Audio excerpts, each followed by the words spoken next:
Hello, everyone. Welcome back to the Better Together podcast. I'm your host, Mike Baker. This week, we're going to talk about the history of Heritage Health. We're going to go back all the way to 1985 when this place was founded. Today, we're interviewing Luke Malek, who has been involved with this organization for a very, very long time. We're going to talk about his mom. We're going to talk about Lidwin Durney, the founder of this organization, and how it just takes grit and energy and tenacity to just keep providing healthcare inside our communities. We're going to expand out a little bit and talk about why community health centers exist. I think you're going to enjoy this conversation. It's all about strong families coming together and making the community better. So stay tuned, and I hope you enjoy the conversation.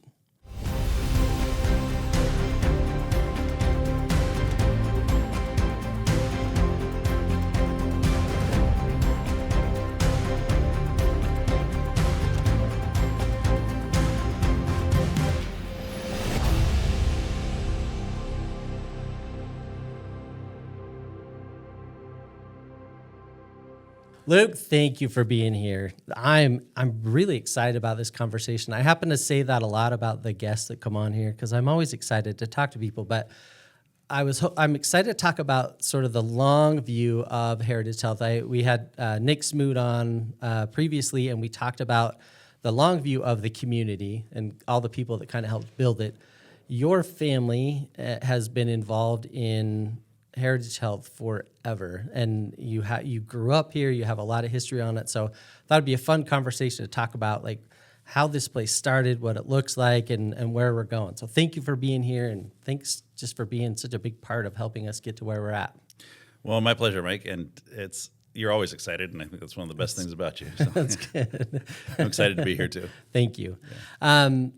So the history that I have in my head, right? I mean, we talk about 1985. We talk about Lidwin coming over, Dutch immigrant, fleeing World War II, coming down through Canada, landing in Coeur d'Alene, this strong, just powerful female leader in the community, losing her friend to diabetes and then just deciding, oh, this sucks. We're going to do something about it. And then, kind of pulling that volunteer clinic and watching that run. Talk to me about your perspective from being a young kid growing up in that, and then like what you've seen over the last little bit. Yeah, so my family moved here my dad moved here in 1987. Then my mom and my brothers and I joined him in 1989, and then so he'd moved here already, was taking a job. My mom was still working as a physician in Wyoming. And then we came up and joined. She got involved in what was then the Lake City Clinic. Clinic, yep. Yeah, Lake City Clinic. That's what Durney was before it was Durney, before it was Heritage. So there was barely a nonprofit. Like they had some minutes and all that, but really it didn't get incorporated as an FQ until 2004. So there's a gap between 1985 or 87, yeah. 87 it's when like it was that's founded. the first set of minutes we have was 85. Yeah. So and that was Lidwin's friends, and they pretty much joined in that spirit of kind of entrepreneurial. We're going to save the world one person at a time, one starfish at a time type thing. Really, it still kind of perseveres today. I mean, there's a lot of folks still around that remember those early days, and, that knew Lidwin. I was fortunate enough to know Lidwin, and she was still around when you. On as CEO. Such a cool person. Yeah, very cool, and hugely impactful, very direct. So she told us exactly how things were going to go back then, and even as a kid, my mom was involved as a physician, obviously, in the one day a week that they would provide services, and she tells stories about people being lined up around the block to try and get in for care with these just horrible ailments, basketball-sized tumors and near-death experiences, and sometimes things that couldn't be helped because they just didn't have access to care. There's certain things that, from my perspective, to answer your question about what I remember as a kid, there's certain things that I'm very nostalgic about, like the fact that my family was so involved in helping provide care, but it's not a time to be nostalgic about, really, in a lot of ways, because there were so many people going without back then. And so it was kind of like those efforts were a drop in the bucket. And you look at how big Heritage is now, what this organization that started in the basement of another company and served people one day a week is now seeing how many, what are we? Yeah, I mean, I think this year with the Cornell pediatric stuff, we'll probably be close to 40,000 patients this Unique year. patients, yeah. And, Yep. and 3 times, 4 times that in terms of visits that those folks make in the community. So No, it's intense. huge impact. It is. I often talk about that. Like, we get nostalgic about how cool it was that we had the volunteer clinic and that everybody rallied. And I never want to take anything away from that. I also, I'm like, oh, isn't it so sad that, you could only take care of 25 people that night. And if you were patient 26, 7, 8, 9, 30, whatever, you had to come back next week. And I know that was hard on the providers to have to turn people away, hard on the patients. So grateful, again, that, like, Starfish story, like, you were able to help a few people that day, but then, there's a sadness of, like, that was ever okay in a community. Yep. But you have to start somewhere, and you look at what they did and how just through that just grit, that scrappiness of everybody that volunteered to just kind of keep that dream going. I mean, it's amazing to watch. Yeah. It's really cool. It really is. I remember my mom coming home from some of those nights. Again, it was one night a week that they would do that clinic, and just emotionally gassed. I mean, some of those people weren't going to make it. To the next free clinic. Yep. So. It was a really, really dark time in terms of access to healthcare. So it was so much has changed in terms of accessibility to healthcare. EMTALA was there then, so everybody could go to the emergency room, but they weren't getting the continuity of care to really take care of themselves. And back then it was you could get in, but it was still a personal liability for you to go to the ER. So I'd rather watch this basketball-sized tumor grow in my belly than go medically bankrupt myself by visiting the ER and figuring out what this thing is. So not a good time for them. No, it's heartbreaking to hear the stories. And, again, we still hear those today. But their services, there is more access. Like, you can actually come every day of the week. I mean, we're not yet on the weekends, but, like, you've got access. We're continuing to grow. It feels great. But it also, when I read those first minutes, some of the problems that they said that they were trying to address was it's really hard to access care. It's hard to have enough doctors in this community. The community doesn't have enough resources around it. And I look at that and go, all right, we're 40 plus years into it. And I could say those same things today. Yeah. We don't have enough doctors. Access is hard. Our community is growing. We don't have enough resources. And we have, I don't know, I'm going to say 20 times the resources we had at that time. It's fascinating to kind of look at that long view of, hey, we're all in this trying to do something, but there's still more work to do. Yes, absolutely. Yeah. Absolutely. We still see a lot of sad stories almost every day, right? It is. So, yep. But I think that's part of where my passion for the health center program comes in, right? Before my mom was part of applying for that grant in 2004 that made Durney into a community health center, and I had never heard of one before then. I think I graduated in college that same year, so 2004, right around the same time that we got the federal grant here. But to see the impact that FQs are making throughout our state, throughout the country, they really are the backbone of a lot of access, and they're changing the conversation at every level because otherwise it's money drives so much of the healthcare system, and I truly feel that federally qualified health centers are the voice of the patients because we are talking about how we can make people healthier and how we can improve lives to quote the Heritage mission, right? And that's really unique to the health center movement, but also ubiquitous amongst the health center movement. For sure. Well, and there's a structural reason for that. Talk about the patient majority on a board, right? I mean, these are set up to be a place, to be a voice for patients. Well, as you know, I deal pretty much with health centers in my legal practice exclusively when it comes to, I take other clients, but when I'm doing legal work, if I'm not doing activism of some sort for clients, I'm usually working with a health center. And so, we we get to see how the very backbone of the health center requirements that are written into code and were written into code in the 70s really help drive home this community-based model for care every single day. So like you said, perfect example is 51% of the board has to be users of the services of the clinic, and that's not nominal. Like you actually have to be a patient. You have to be a patient of, and it is a big deal because these are the people receiving services saying, hey, this is what's important to those of us out on the ground. And so they can help inform on the board, this is the broad direction that we want you to go. And so it has a huge impact on the policy decisions, the mission of the organization, the vision of the organization, the policies that you're putting into place, the decision where to put clinics, the decision how to keep, what hours to keep those clinics open, and what kind of services are really needed in what areas throughout the service area. So I think the whole system is designed, and it's flawed just like any other system, but the whole system is designed to make sure that we're taking care of people at the place where they meeting where they're at and taking care of them. So no, I love the structure. I always talk about how, these kind of evolved at a time where, the federal government was trying to figure out what to do in healthcare. There's lots of things happening back on war on poverty. And it's like, okay, well, let's try this. We're going to give some money to a community. We're going to put some rules on it.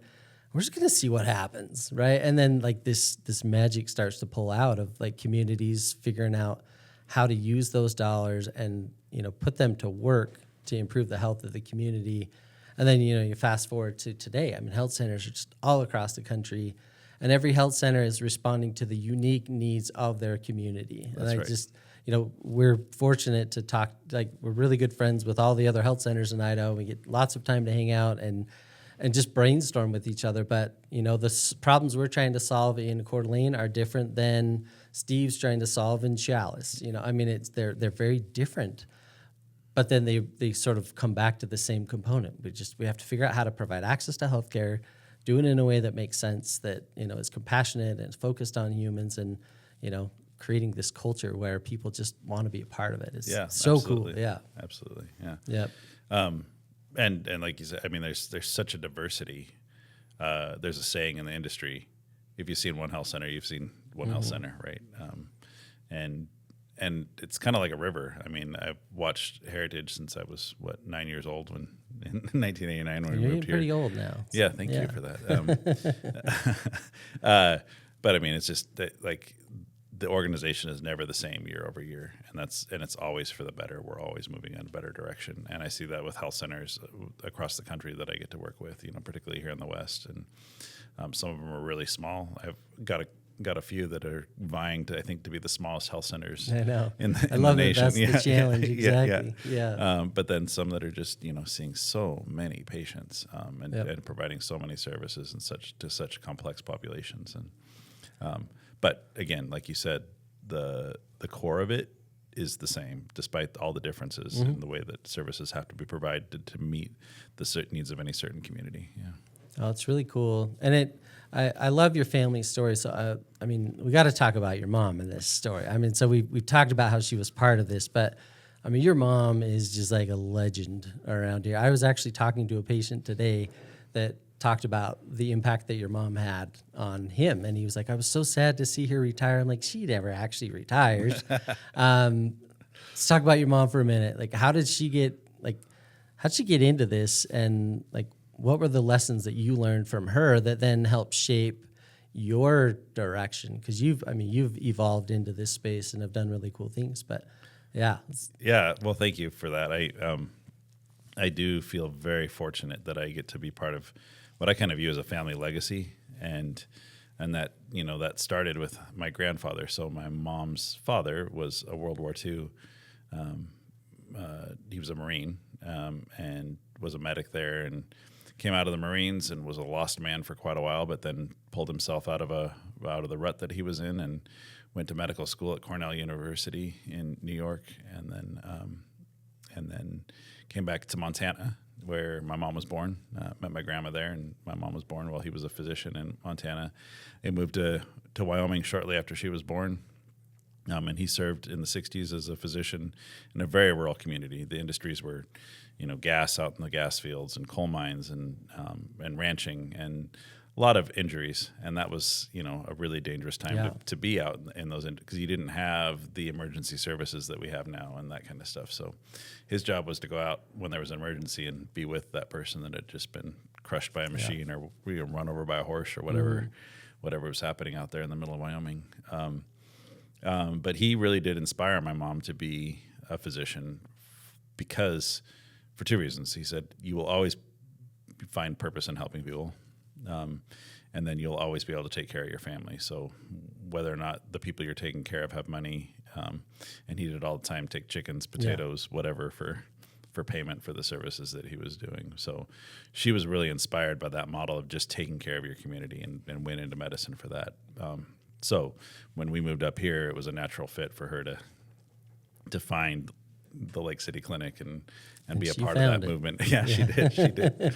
And she's, like you said, we had a retirement party, but she's still, I don't know how many days she's working this month, but she's still seeing patients. I never know. I just know she's going to show up someday and take care of patients, and she loves it. Yeah, exactly. And we're better for it. But I mean, her grit through all of the years, right? I mean, I look at sort of the Founders Club, these people that I know that just were here from the start, and just showed up to take care of patients, and also ran the business and fundraised, and did all of this work.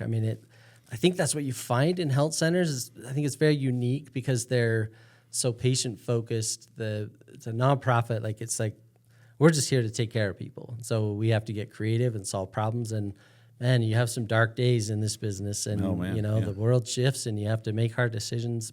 And I think every leader, that's been involved, you see the complexity that comes with running a health center. A lot of people think it's like, well, you just have a doctor there and patients go see him and the world gets better, right? It's actually pretty complex. Yeah, it is. But watching how your mom fought through so many of those things and then just continues to inspire people today. And then, with the residency, she helped start the residency and then brought Steve into this whole picture, which has been so fun. There was a day that I was at the clinic, and it was your mom and Steve working, and it was like the first time they'd ever worked in the clinic together, and they were so happy. It was so crazy. They've been married, for 45 years, and it was the first day. they both of them went to medical school after they were married, right? And so then all those years they'd never worked in a clinic together until that day. What was that? A year ago? It was recent. Within the last 2 years or something. Yeah, exactly. And I think, Steve was just here. He's like, she needs to retire so we can go play and have fun. But I think they both get bored and they just keep showing up, and we love them so much. But growing up in that shadow, how did that influence you you were part of the work here. You and I worked together before you were, law school, and then you did your law school stuff, and then you've created this, it's almost like the community health center of the legal world, but I don't know, it's the way I look at it. But how did their work inspire you to just go down that road? Yeah, well, thank you. I take that as a high compliment that you say that, because we really, the mission of our firm is to change the world for the better. And I could tell you, I wouldn't be working with health centers. I wouldn't have owned my own law firm. None of that would be possible if I hadn't known about, if I hadn't been involved in heritage. So I view heritage as a major influence in my life, and obviously my parents are a huge inspiration to me. I didn't have the same brain that they did to go out to medical school and be a doctor, but I did. My drive to take care of other humans definitely comes from them. And you didn't ask me this question, but I'm going to say it. I mean, you've been a huge part of that too, Mike, because you've been here since 2009. You helped loop me back into the health center world, and you've been a advocate for the work that I'm doing with health centers across the board. So I view heritage, my parents, you as just influences in my life, forces in my life that I'm so proud to be affiliated with and honored to be associated with. So thank you. And likewise. I mean, we've just been through some battles together, and it's just like it's fun to have. And again, I think that's what you get with health centers, like the people that you surround yourself with. We just go to battle. Like something comes up and you figure it out, Yeah. and you're just like that grit. It's in there, And there's no I lack appreciate of it. I no mean, lack of yeah. criticism for the ways we figure it out. No, not sometimes. at all. Exactly, exactly. But I mean, that's part. None of us are perfect. Yeah. I would probably say I've made mistakes, and I'm sure you look in the mirror sometimes and think the same thing. But Every day, man, every single day we're coming and giving it our absolute all, and making decisions with the best information that we have, and moving the organization forward, and it shows, right? And so back to your initial question about my firm, I've taken that same approach, watching Heritage grow over the years, saying this is such a force for good in the world, such a force for impacting humans in their individual lives and their community, and all of the lives that are touched because of the work that's been doing. It is really driven not only me, but our entire team, Tara and others at the firm, to say this is what we want to build. We want to build something that we feel proud to be a part of every day that we go to work. So we are really focused on getting work from health centers, because we, like I said, our mission is to change the world for the better. If we know we're helping a health center succeed, if we know we're helping Heritage succeed, we know we're changing the world for the better. So, and that's a great way to live life as a lawyer. So it is a great way to live a life as a lawyer. We actually really like, the legal people we work with. It's awesome. I always joke, because I'm like, I know you're an attorney, but like, to me, the skill set that we always rely on from you and your team, it's just helping us solve problems, right? I mean, like, here's a problem, here's what we're facing. How do we work our way through it? And that partnership is incredible. You have exposure to health centers in several different states. The relationship vibe is so strong with health centers, and then the relationships that you guys make with your clients. I think that really just shines through in the work that we do. Why does this work matter? So, I mean, people are listening to this and like, I don't know, Mike's talking to his friend Luke, and we're talking about health centers and law firm stuff, but this work impacts people. And I think it goes back to the very start, but like, why does this matter? Yeah. Like, why should anyone care about community health centers and the work that we do? That is the question, right? Why are we here? Why are we all focused in the same direction? Why are we making the hard decisions? Why are we putting up with the days that are just so hard, so unbelievably hard, and the pain that comes along with it? And you could say there's a lot of cool things about it, because you do have good days too. Great right? days, wonderful days, and the days where you just feel like, yes, we just accomplished something, but why does it matter that we accomplished something, right? And really getting down to that sense of purpose. And I think the mission of Heritage captures it perfectly, right? We are here to improve life, right? And there is no higher calling in my opinion. Like, we're here for a short amount of time. The world's going to forget us once we're gone. And that's okay. That's how the world works. But man, what a blessing to have a venue to impact other lives positively. And Heritage really is a platform for that. You get to change lives. My parents get to change lives. I get to change lives every single day by doing good work. And we are improving life. I mean, the 40,000 people that are in our service area that are choosing to get services from Heritage Health wouldn't have gotten that if we didn't have that clear sense of purpose that we are here to improve life. And so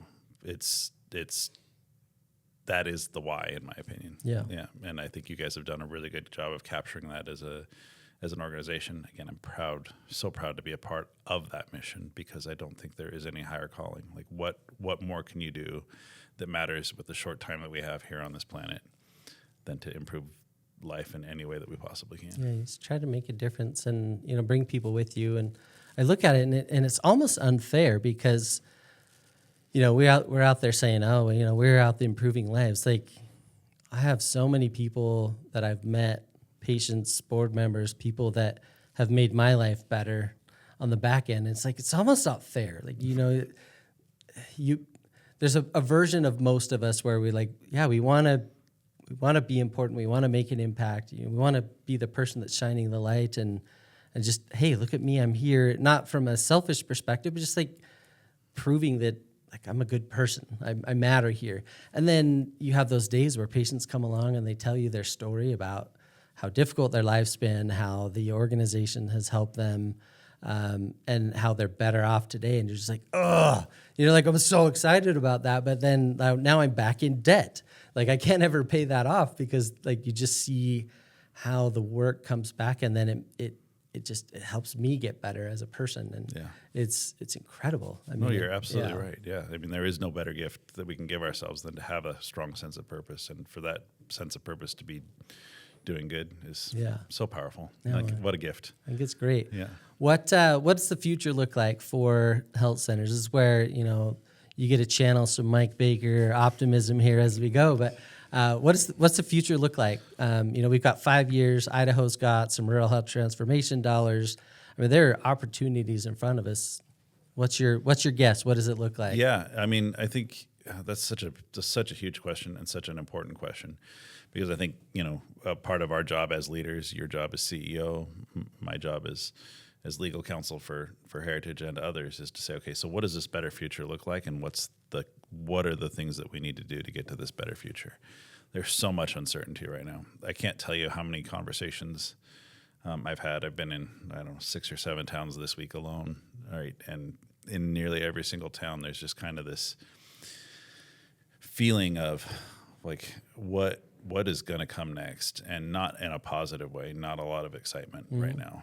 There's a lot of people who are feeling really pessimistic. So I think the focus on optimism your focus on optimism is really needed right now, because I think there is a lot to be optimistic about. But it's not going to be because things are happening to us. Mm-hmm. It's going to be because we're providing leadership and saying this is where we're going, right? And so I have a lot of mixed feelings about rural health transformation, for example. I think it is 5 years. But in my mind, I'm saying, okay, so what happens after those 5 years, right? And if we're going to be true leaders, we have to say, okay, so what does 10 years look like from now? Because if we're just focused on spending money for the next 5 years, we're going to get to the end of that 5 years, and we're not going to have been able to put that to use in a way that's going to be impactful. So even rural health transformation, it can seem like a gift, but first of all, it's political. Like, who knows what's going to happen when the House flips over in November, right? I mean, is what's this going to be like? That doesn't mean that we shouldn't take advantage of it. We should be using those resources to help improve life to the best that we can at every level. But as leaders, we have to say we care about the next 5 years, but we really care about the next 10 years too. Mm-hmm. Like, whatever we build with this $1 billion that's coming into Idaho, it needs to be something that sets us up for success down the road. It's not just about these next 5 years. Yeah, it has to move the needle. Yeah. Yep. So, I mean, I think if we frame it in that through that lens, then I think there's kind of limitless opportunities here. Like, let's build something that can sustain itself and drastically improve our ability to take care of people, to improve life in the 5 years after rural health transformation's over. And I think the wonderful thing about health centers, one of the things that I think is just such a blessing, is that it has bipartisan support. It doesn't matter whether you have a Democrat president or a Republican president, Democratic Congress or Republican Congress or a split Congress. Like, people understand that taking care of your community is the job of the community, and health centers are really well positioned to do that. So we're in a unique position as we're looking past the pessimism that seems to kind of just be settling over everybody right now, past rural health transformation to the future, and saying we're going to lead every step of the way. I think health centers are probably, in my mind, one of the health center movement is so uniquely qualified to say, okay, we're going to be taking care of people in a way that is transformational, where they are living their best lives, and taking care of more people than ever before after this 5 years and into the next 5 after that. So. No, I agree. And I think, that's where my optimism comes, because I know the power of the health centers. And it's been really cool to see the relationships that you guys have helped us build with legislators, with bureaucrats in Boise. I mean, we've developed some genuine relationships where people understand us, and you'll have people that you wouldn't necessarily think are advocates for, community health centers, but they're our strongest proponents. And to be able to be in a room with them and say, hey, okay, North Idaho, we have lots of challenges. There's some money here. Look, I know we can do something incredible with this. Let's find a way to work together and just take a stab at building something beautiful. And I think that's the stuff that just keeps me animated. It's frustrating waiting for a process to take off, but then to look at it and say, okay, the job is to transform rural healthcare. Well, it's awesome. Like let's get that turned on and let's go. Let's put some of these projects in place. And then you see the long-term impacts of that, right? Like if you think of, a remote area, like you look at, the smallest town here in North Idaho and, having a regular source of primary care, behavioral health, dental, right? Whether that's a mobile unit, whether that's a telehealth unit, but to have that consistent access, just a dream that that's possible, it gets me so excited. And I hope, we can just continue to tell that story and then just watch it come across. Yeah, So, absolutely. Absolutely. Nice. Yeah. No, I think that's a great vision, Mike. So the future's looking good, right? That's what we're going to say. Absolutely.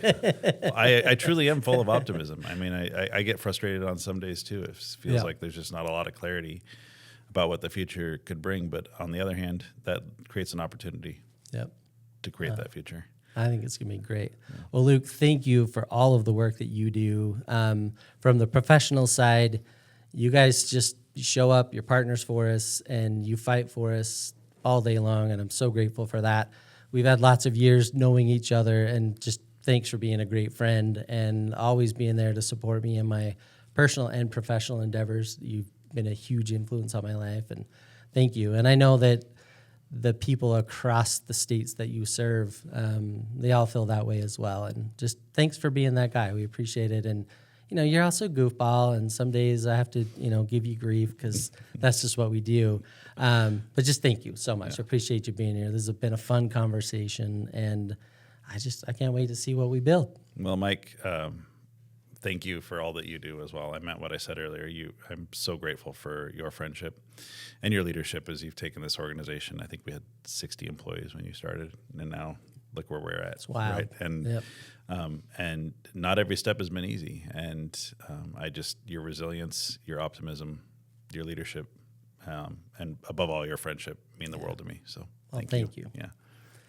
All right. Well, I hope you guys enjoyed this conversation. Community health centers are all around. We know we have a worldwide audience, but especially in America, you can go to Find a Health Center in Google, and you'll find a community health center around you. Those of you in Idaho, in North Idaho, just know you got a group of people that are working really hard to make sure that you have accessible health care from people that care. So be sure to check them out. Anyway, I hope you enjoyed the episode, and we'll see you next week.